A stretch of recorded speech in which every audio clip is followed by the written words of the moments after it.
নমস্কার, জলপাইগুড়ি দূরদর্শনে কৃষি দর্শন অনুষ্ঠানে আপনাদের স্বাগত। আমরা আজকে চলে এসেছি দক্ষিণ দিনাজপুরের কুশমন্ডি ব্লকের হাঁসনগর গ্রামে। এখানে একদল যুবক মৌমাছি চাষের সাথে যুক্ত।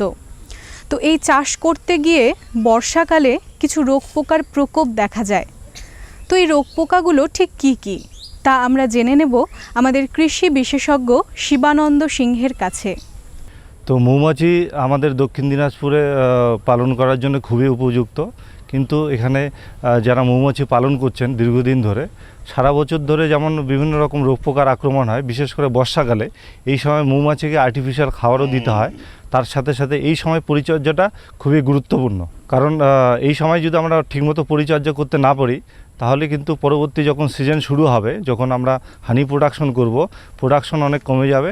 কারণ এখন বিভিন্ন রকম রোগ পোকার সমস্যায় এদের পপুলেশনটা বা সংখ্যাটা অনেকটাই কমে যায়, যার জন্য এই বর্ষাকালে বিশেষ করে রোগ এবং পোকার জন্য খুবই পরিচর্যা নেওয়া দরকার। তো পোকার মধ্যে বিশেষ করে এই সময়টা মাকড়ের আক্রমণ বেশি হয়, কারণ মাকড় গরম এবং ওয়েদারটা যদি খুবই গরম থাকে এবং অনেক দিন ধরে বৃষ্টি হয় না এবং জলীয় বাষ্প যদি বেশি থাকে, এই সময় মাকড়ের আক্রমণটা খুব বেশি হয়। এবং মাকড়ের আক্রমণ হলে বিশেষ করে ভারোয়া মাইট যেটা হয়, এই ভারোয়া মাইটের আক্রমণের ফলে মাছির যে সংখ্যাটা অনেকটাই কমে যায়। এতক্ষণ শুনলাম মাকড়ের আক্রমণে কিভাবে মৌমাছি পালনে ক্ষতি হচ্ছে। এবার জানবো অন্য আর কি পোকার আক্রমণে মৌমাছি পালনে ক্ষতি হচ্ছে। এই মাইটের আক্রমণ ছাড়াও বিশেষ করে বর্ষাকালে যখন আমরা যে মৌমাছির যে ফ্রেমগুলো বা চাকগুলো যদি আমরা যত্ন করে ঠিকমতো না রাখতে পারি, তাহলে যখন সিজন শুরু হবে ওই সময় আমাদের প্রোডাকশন অনেক কমে যাবে। এই সময়টা বিশেষ করে চাকের মধ্যে মম্মথ, ওয়াক্স মথ, এটার খুব বেশি আক্রমণ হয়, যার ফলে কিন্তু পুরা বাক্স এবং আমাদের পুরা মৌমাছিটার পুরাটাই নষ্ট হতে পারে। সেই জন্য এই বর্ষাকালে এই বিশেষ করে ওয়াক্স মথের জন্য এবং মথের জন্য খুব পরিচর্যা নেওয়া জরুরি। তো বিশেষ করে এই বর্ষাকালে ভারোয়া মাইটের আক্রমণ খুব বেশি হয়ে থাকে। এই ভারোয়া মাইটের যদি আক্রমণ হয় তাহলে মৌমাছির শরীরের ভিতরে এরা শ্বাসনালীতে ঢুকে যায় এবং মৌমাছি ভালো করে চলাফেরা করতে পারে না। এদের সংখ্যাটা অনেক কমে যায়। অনেক সময় সিল যে পিউপা থাকে সেগুলো অনেক সময় এরা খেয়ে নষ্ট করে দেয় এবং মাছির যে বংশবৃদ্ধিটা অনেকটাই কমে যায়, মাছি দুর্বল হয়ে যায়, যার ফলে অন্য সব পোকামাকড়ও অনেক বেশি আক্রমণ বেড়ে যায়। আমরা দেখলাম ওয়াক্সমথ বা মোমমথের আক্রমণে কিভাবে মৌচাকগুলো নষ্ট হয়ে যায়। এবার কি উপায়ে এই আক্রমণের হাত থেকে বাঁচা যায়?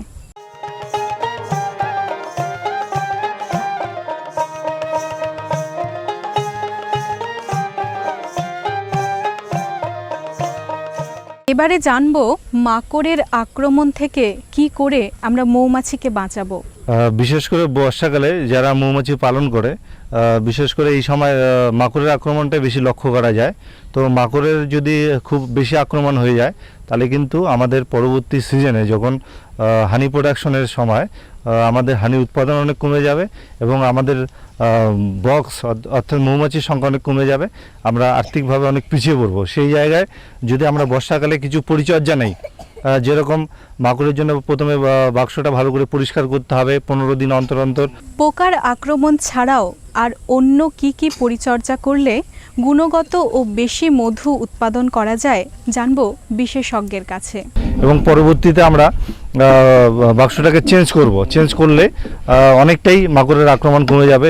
এছাড়াও সালফার পাউডার হচ্ছে একটা ফ্রেমের মধ্যে 1 গ্রাম থেকে 2 গ্রাম প্রতি ফ্রেমের মধ্যে দিয়ে বাক্সটাকে যদি ভালো করে ঢেকে রাখা যায় তাহলে মাকড়ের আক্রমণ কমে যাবে। এছাড়াও ফর্মিক অ্যাসিড যদি আমরা ফিউমিগেশন করি ফর্মিক অ্যাসিড দিয়ে, তাহলে কিন্তু মাকড়ের আক্রমণ অনেকটাই কমে যাবে।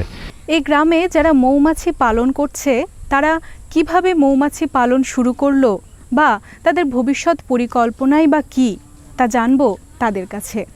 আমি অমলচন্দ্র সরকার, আমার বাড়ি এই গ্রামেই। আমি যখন পড়াশোনা করি কলেজে সেই সময় থেকেই ভাবছিলাম যে পড়াশোনার সাথে সাথে কি করে একটা রোজগারের রাস্তা খুঁজে পাওয়া যায়। খুব চেষ্টা করেছিলাম, অনেক দিকেও ঝুঁকি নিয়েছিলাম, নানা দিক থেকে, যেমন পল্লীতেও গিয়েছিলাম। কিন্তু শেষের দিকে যে দক্ষিণ দিনাজপুর কেবিকে থেকে একটা মৌমাছি ট্রেনিংয়ের খবর পেলাম এক বন্ধু মারফত। তো সেখানে আমি প্রথম ট্রেনিং নিলাম 2011-তে। তারপরে ট্রেনিং নেওয়ার পরেই আমরা মৌমাছি কিনলাম মালদা থেকে, এবং কেবিকের যে স্যার শিবানন্দ সিংহ স্যার, তিনি আমাদেরকে খুব সাহায্য করেছেন এই বিষয়ের উপর। কোথা থেকে মৌমাছি পাবো, কেমন দাম হতে পারে, অল্প স্বল্প পুঁজি দিয়েই আমরা মৌমাছি কিনে নিলাম এবং কাজ করতে শুরু করলাম তখন থেকেই। তো এই প্রায় 4 বছর পেরিয়ে গেল। 4 বছরেই আমরা যা করেছি মানে খুব সাফল্যের সাথে এটা করছি, এবং প্রথম থেকেই আমরা ভালো উৎপাদন করেছিলাম। এখনও ভালোই চলছে আপাতত, কোনো রকম আমাদের মৌমাছিতে বা পেয়ারিতে কোনো রকম প্রবলেম হয়নি। তো উৎপাদন চলছেই। যে মৌমাছি খুব একটা লাভজনক বিজনেস, আমরা প্রথম থেকে এটাকে খুব সাফল্যের সাথে করছি। যদি কোনো বিকিপার মোটামুটি 50 থেকে 60টা বাক্স নিয়ে মৌমাছি ফার্ম করতে পারে, এই পেয়ারিটা করতে পারে, তাহলে মোটামুটি 3 থেকে 4 লক্ষ টাকা, এবং 100-র উপরে যদি বাক্স থাকে 5 লক্ষ টাকার উপরে একটা বাৎসরিক একটা ইনকাম করার খুবই সম্ভাবনা আছে। আমরা করছি 2 লক্ষ টাকার উপরে ইনকাম করছি পার বছর। কারণ হচ্ছে যে আমাদের অল্প পুঁজি দিয়ে শুরু করেছিলাম, বাক্স কম আছে, সেই থাকার জন্য ইনকামটাও স্বাভাবিক কারণে কম আছে। তবে 2 লক্ষ টাকার উপরেই করছি আর কি। আমরা মৌমাছির সাথে মোটামুটি 7-8 জনের মতো যুক্ত আছি। আরও নতুন কিছু ছেলে পেলে যারা আমাদের এই কাজটা দেখে উৎসাহ পেয়ে এগিয়ে আসছে, এই বিজনেসের দিকে ঝুঁকছে। এরকম নিয়ে মোটামুটি প্রায় 10-15 জনের মতো ছেলে পেলে হবে। অলরেডি আমরা 10 জন করছি আর কি, 10 জনের মতো।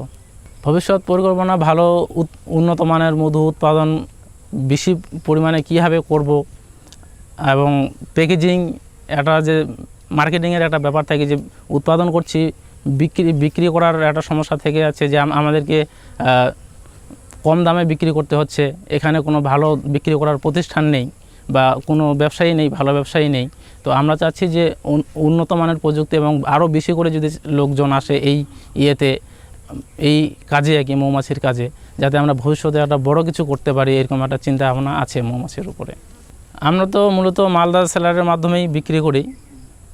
যে মালদার সেলার আছে যারা মধু বিক্রি করে, মানে মধু কিনে এবং ওরা অন্য জায়গায় পাঠিয়ে দেয় সেটাকে, তো আমরা সেই মালদাতেই বিক্রি করি মধু।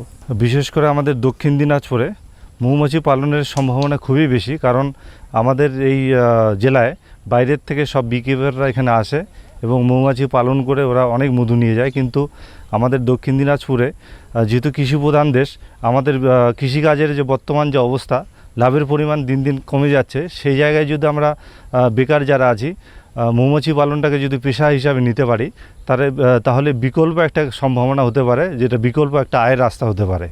তো এখানে সম্ভাবনাটা খুবই বেশি, কারণ হচ্ছে এখানে খুব আগের থেকে সরিষার চাষ হয়। প্রায় 4-5 মাস এখানে সরিষার ফুল পাওয়া যায়। মেনলি মৌমাছি পালন করতে গেলে সরিষার ফুলটাই বেশি দরকার, কারণ এই সরিষার যে নেকটার পাওয়া যায়, এই নেকটার থেকে মধু তৈরি করে, যেটা অন্য কোনো ডিস্ট্রিক্টে, আমাদের বিশেষ করে নর্থ বেঙ্গলে অন্য কোনো ডিস্ট্রিক্টে এটা দেখা যায় না।